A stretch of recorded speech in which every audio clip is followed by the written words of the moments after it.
வணக்கம். இலங்கை செய்திகளுடன் நான் நிரோஷன். விரிவான செய்திகளுக்கு முன் தலைப்புச் செய்திகள். தேர்தல் பிரச்சார பணிகளில் ஈடுபடும் அனைத்து வேட்பாளர்களும் அதன் விதிமுறைகளை கடைபிடிக்க வேண்டியது அவசியமாகும் என்று பிப்ரல் அறிவிப்பு. அரசியல் கைதிகளின் பொது மன்னிப்பு தொடர்பாக அனுர அரசாங்கம் வெளியிட்டுள்ள முக்கிய அறிவிப்பு. ஜனாதிபதி அனுரகுமார் திசாநாயகவுக்கான ஓய்வூதியம் அடுத்த மாதம் முதல் நிறுத்தப்படுவதாக நாடாளுமன்ற வட்டாரங்கள் தகவல். இரவு நேர களியாட்ட விடுதிக்கு வெளியே ஏற்பட்ட மோதலுக்கும் ஜோசித ராஜபக்சவுக்கும் எவ்விதமான தொடர்பும் இல்லை என்று போலீசார் விளக்கம். தொடர்வது விரிவான செய்திகள். உள்ளூராட்சி மன்ற தேர்தல் சட்டத்தின்படி தேர்தல் பிரச்சார பணிகளில் ஈடுபடும் அனைத்து வேட்பாளர்களும் அதன் விதிமுறைகளை கடைபிடிக்க வேண்டியது அவசியமாகும் என்று பிப்ரல் தேர்தல் கண்காணிப்பு அமைப்பின் நிறைவேற்று பணிப்பாளர் ரோஹன ஹெட்டியாராச்சி தெரிவித்தார். வேட்பாளர்கள் தங்களது பிரதேச பிரச்சினைகளை தீர்ப்பதற்கு தகுதியானவர் என்று நிரூபிக்க வேண்டும் எனவும் அதே சமயம் ஊழலின்றி பொது சொத்துக்களை பொறுப்புடன் நிர்வகிக்கக்கூடியவர்களாக இருப்பதை உறுதிப்படுத்த வேண்டும் என்றும் அவர் வலியுறுத்தினார். தேர்தலுக்கான பணம் வழங்கும் வேட்பாளர்கள் வெற்றி பெற்ற பின்னர் அந்த செலவை மீட்டெடுப்பதற்கான நடவடிக்கையில் ஈடுபடக்கூடும் என்ற தவறான ஊகத்தை மக்களிடையே உருவாக்கக்கூடும். இந்த நிலையில் தேர்தலில் வெற்றி பெற்று உள்ளூராட்சி மன்ற தேர்தலில் உறுப்பினராக தெரிவு செய்யப்பட்ட ஒருவர் பிரச்சாரத்தின் போது பொதுமக்களுக்கு பணம் வழங்கியமை உறுதிப்படுத்தப்பட்டால் அவர் தமது பதவியை இழக்க நேரிடும் என்றும் ரோஹன ஹெட்டியாராச்சி எச்சரித்தார்.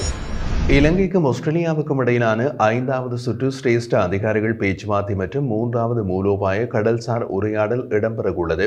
ஆஸ்திரேலியாவின் கான்பராவில் உள்ள வெளியுறவு மற்றும் வர்த்தகத்துறையின் மார்ச் 25 முதல் 26 வரை நடைபெறுகிறது.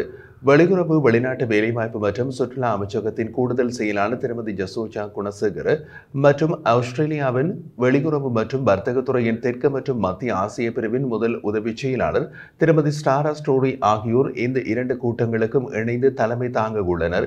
அந்த ஆலோசனைகளில் அரசியல் ஈடுபாடு, பொருளாதார கூட்டாண்மை, கடல்சார் ஒத்துழைப்பு, மேம்பாட்டு கூட்டாண்மை, பாதுகாப்பு, கல்வி, சுற்றுலா மற்றும் மக்களிடையான ஈடுபாடு மற்றும் ஆகிய துறைகளில் ஒத்துழைப்பை வலுப்படுத்துவது உட்பட இரு நாடுகளுக்குமான இருதரப்பு, பிராந்திய மற்றும் பலதரப்பு உறவுகளை வலியுறுத்துவது பற்றியும் கலந்துரையாடப்படுகிறது. அதன்படி இரு நாடுகளுக்கும் ஆர்வமுள்ள முன்னேற்றங்கள் குறித்து இரு தரப்பினரும் கருத்துக்களை பரிமாறிக்கொள்வார்கள் என்றும் எதிர்பார்க்கப்படுகிறது. அதிக விலைக்கு அரிசி விற்பனை செய்யும் கடைகளில் நுகர்வோர் விவகார அதிகார சபை சோதனை நடவடிக்கைகளை மேற்கொண்டு வந்தாலும் பொதுமக்கள் தொடர்ந்து அத்தகைய கடைகளில் இருந்து அரிசியை வாங்கி வருவதாக அதிகார சபையின் நுகர்வோர் விவகாரங்கள் மற்றும் தகவல் பணிப்பாளர் அசேல பண்டார தெரிவித்துள்ளார். நுகர்வோர் உரிமைகள் குறித்து பொதுமக்கள் விழிப்புணர்வுடன் இருப்பது அவசியமானது. அதிக விலைக்கு பொருட்கள் விற்பனை செய்யும் கடைகளை நிராகரித்து அவர்களுக்கு ஆதரவளிக்காமல் இருக்க வேண்டும் என்றும் அவர் குறிப்பிட்டார். மக்களின் அறிவின்மையால் விழிப்புணர்வு நடவடிக்கைகள் மேற்கொள்ளப்பட்டு வருவதாகவும் இதன் மூலம் பொதுமக்கள் தங்களுக்குரிய உரிமைகளை பற்றி தெளிவு பெறுவார்கள் என்றும் அவர் தெரிவித்துள்ளார். மேலும் சட்டவிரோத நுகர்வோர் பொருள் விற்பனைகளை தடுக்கும் நோக்கில் இரவு நேர விசேட சோதனைகள் நடத்தப்படும் என்றும் அவர் வலியுறுத்தியுள்ளார். பண்டிகை காலங்களில் நுகர்வோர் தவறாக வழிநடத்தப்படுவதாகவும் தயாரிப்பு தகவல்களில் மாற்றங்கள், காலாவதி தேதிகள் செய்யப்படும், மோசடிகள், காட்டப்பட்ட விலையை விட அதிகமாக விற்பனை செய்வது, மேலும் சிறிய எழுத்துக்களின் நிபந்தனைகள் குறிப்பிடப்படுவது போன்ற நிகழ்வுகளை கண்காணிக்க தர கண்காணிப்பு நடவடிக்கைகள் மேற்கொள்ளப்படுவதாகவும் குறிப்பிட்டார். அத்துடன் வார நாட்களில் அலுவலக நேரங்களில் 1977 என்ற தொலைபேசி எண்ணை தொடர்பு கொண்டு முறைப்பாடுகளை பதிவு செய்யலாம் என்றும் குறிப்பிட்டுள்ளார். அரசியல் கைதிகளுக்கு முந்தைய ஜனாதிபதிகள் வழங்கியது போல் பொது மன்னிப்பு வழங்க முடியாது என்று நாடாளுமன்ற உறுப்பினரும் சபை முதல்வருமான பிபல் ரத்நாயக்க தெரிவித்தார். ஒரு பத்திரிகை ஒன்றுக்கு வழங்கிய நேர்காணலில் நாட்டில் இன்னமும் பயங்கரவாத தடுப்புச் சட்டத்தின் கீழ் கைது செய்யப்பட்ட அரசியல் கைதிகள் சிறையில் உள்ளனர். தேர்தலுக்கு முன்பு இவர்களை விடுவிக்கப்படுவார்கள் என்று ஜனாதிபதி தெரிவித்திருந்தாலும் அது இதுவரை நடக்கவில்லை என்று கேள்வி எழுப்பப்பட்டது. இதற்கு பதிலளிக்கையில் இவர்களை விடுவிப்பது சாதாரண விடயம் அல்ல. தற்போது சிறையில் இருக்கும் உள்ளவர்கள் யாரும் வெறும் சந்தேகத்தின் அடிப்படையில் இருக்கவில்லை. அனைவரும் நீதிமன்றத்தின் மூலம் தண்டனை பெற்றவர்கள் என்று குறிப்பிட்டார். எனவே முந்தைய ஜனாதிபதிகள் வழங்கியதை போல் பொது மன்னிப்பு வழங்க முடியாது. முறையான சட்ட நடைமுறைகளை பின்பற்ற வேண்டியது அவசியம் உள்ளதுடன் குறித்த கைதிகளுடன் தொடர்புடைய குற்ற செயல்கள் மிகவும் பாரதூரமானவை என்றும் அவர் குறிப்பிட்டார். முன்னாள் ஜனாதிபதிகளின் கொலை திட்டங்கள், பிலியந்தர பேருந்து குண்டுவெடிப்பு, கண்டி தலதா மாளிகை குண்டுவெடிப்பு உள்ளிட்ட பல பயங்கரவாத சம்பவங்களில் ஈடுபட்டவர்கள் இவர்களாகும். எனவே இவர்களை விடுதலை செய்வது எளிதான விடயம் அல்ல என்றும் அவர் வலியுறுத்தியுள்ளார். அதே நேரத்தில் இவர்களை விடுதலை செய்தால் அவர்கள் சமூகத்துடன் ஒற்றுமையாக வாழ்வதை உறுதி செய்ய வேண்டும். ஆனால் இவர்களை அரசியல் செய்வதற்காக பயன்படுத்த அனுமதிக்க முடியாது என்றும் தெரிவித்தார். இந்நிலையில் தற்போது ஜனாதிபதியின் பாதுகாப்பு அமைச்சுக்கும் சிறைச்சாலைகள் திணைக்களத்திற்கும் இந்த கைதிகள் தொடர்பாக அறிக்கை வழங்குமாறு அறிவுறுத்தப்பட்டுள்ளது என்றும் அவர் கூறியுள்ளார்.